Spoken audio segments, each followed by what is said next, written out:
कभी सोचा है भारतीय संसद की असली ताकत कहाँ बसती है? देखिए, ये हमेशा उन जोरदार बहसों में नहीं दिखती जो हम टीवी पर देखते हैं। नहीं, असली काम तो होता है शांत कमरों में, जहाँ सांसदों के छोटे छोटे ग्रुप, जिन्हें हम संसदीय समितियां कहते हैं, लोकतंत्र की गाड़ी को असल में चलाते हैं। तो आज हम इन्हीं अनदेखे पावर हाउस की दुनिया में चलेंगे। तो सवाल ये उठता है कि भाई एक संसद जिसमें सैकड़ों सदस्य हों, वो इतने मुश्किल कानूनों और हजारों करोड़ के बजट की जांच पड़ताल आखिर करती कैसे है? और जैसा मैंने कहा, इसका जवाब आपको सदन के शोर शराबे में तो बिल्कुल नहीं मिलेगा। असल में ये सारा काम होता है पर्दे के पीछे, सदन की गहमा गहमी से बिल्कुल दूर, शांत कमरों में। यहीं पर सांसदों के छोटे छोटे समूह बैठते हैं और हर कानून, हर पॉलिसी की, आप कह सकते हैं, लाइन बाय लाइन बारीकी से जांच करते हैं। और इन्हीं ग्रुप्स को हम कहते हैं संसदीय समितियां। मतलब ये सांसदों के छोटे फोकस्ड ग्रुप्स हैं, जिन्हें किसी खास पॉलिसी या सरकारी कामकाज की गहराई से जांच करने के लिए बनाया जाता है। आप इन्हें एक तरह से लोकतंत्र की मशीनरी का सबसे जरूरी पुर्जा समझ सकते हैं, जो सब कुछ ठीक से चलाता रहता है।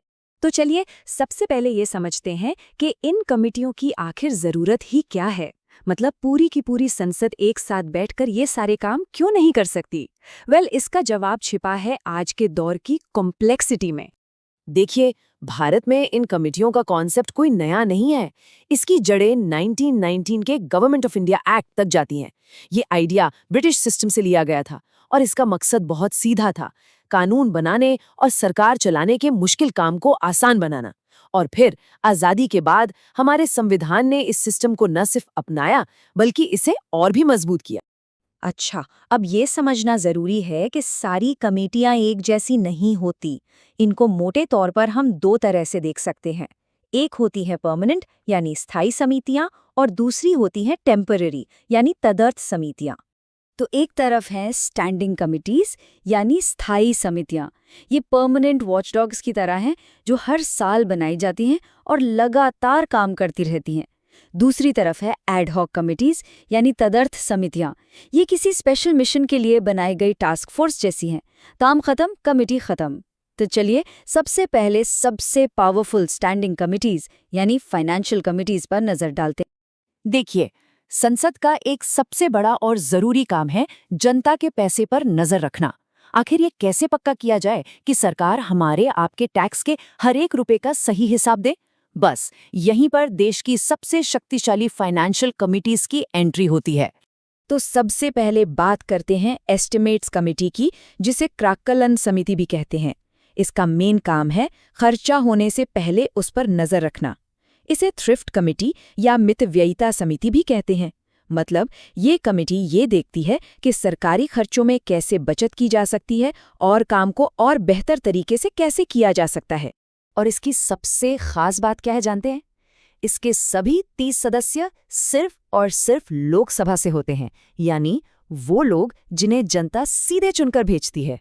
और ये बात इसे बहुत पावरफुल बना देती है, क्योंकि इसका मतलब है कि सरकार जो भी पैसा खर्च करने की प्लानिंग कर रही है, उसकी जांच सीधे जनता के नुमाइंदे कर रहे हैं। तो सीधे शब्दों में कहें तो इस कमेटी का काम बस एक सवाल पूछना है: क्या सरकार ये काम और सस्ते में और अच्छे से कर सकती है? ये बजट के अनुमानों को देखती है, फालतू के खर्चों को रोकने के तरीके बताती है, और ये पक्का करती है कि देश के खजाने से जो पैसा निकल रहा है वो सोच समझकर खर्च हो। अब जरा इन 3 बड़ी फाइनेंशियल कमिटीज को एक साथ देखिए। पहली, एस्टिमेट्स कमेटी, 30 सदस्य, सभी लोकसभा से, जो खर्चा होने से पहले बजट देखती है। दूसरी, पब्लिक अकाउंट्स कमेटी, 22 सदस्य, दोनों सदनों से, जो खर्चा होने के बाद उसकी जांच करती है।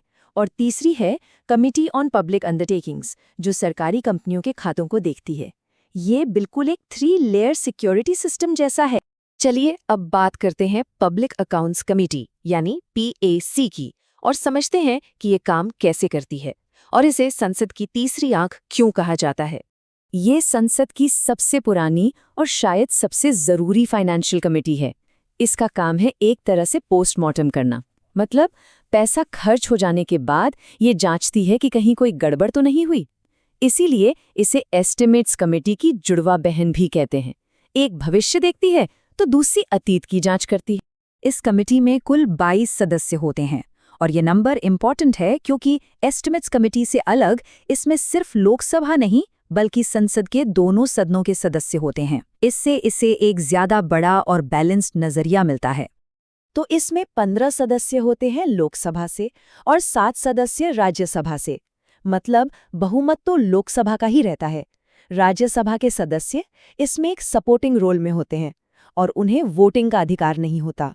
इससे ये पक्का होता है कि जनता के सीधे चुने हुए सदन की अहमियत बनी रहे। अब इसका काम करने का तरीका बहुत सीधा सा है, 3 स्टेप्स में। स्टेप 1, ये कंट्रोलर एंड ऑडिटर जनरल यानी सीएजी से उनकी ऑडिट रिपोर्ट लेती है। स्टेप 2, उस रिपोर्ट के बेस पर ये सरकारी खातों की छानबीन करती है। और स्टेप 3, अपनी फाइंडिंग्स की रिपोर्ट वापस संसद को देती है ताकि सरकार की जवाबदेही तय हो सके। पता है, सीएजी को इस कमेटी का दोस्त और फिलोसोफर तक कहा जाता है। और ऐसा क्यों?